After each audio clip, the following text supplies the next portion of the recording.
Tonight, Iran launched a large-scale of coordinated attack on Israel. The regime in Iran fired a massive swarm over 200 killer drones, cruise missiles, and ballistic missiles towards the state of Israel. Together with our allies and partners across the region, we are operating at this very moment to defend Israel from Iran's attack.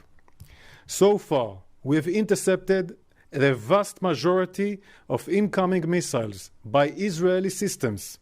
So far, we have intercepted and are continuing to intercept dozens of attack drones as well as cruise missiles and ballistic missiles outside of Israel's border.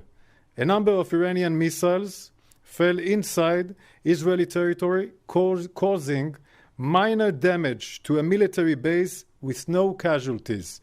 Only one little girl has been hurt, and we hope she will be well.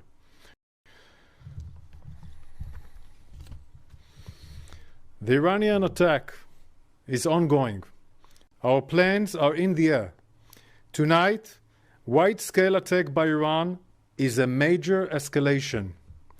Together with our allies and partners, we are operating at full force to defend the state of Israel and the people of Israel.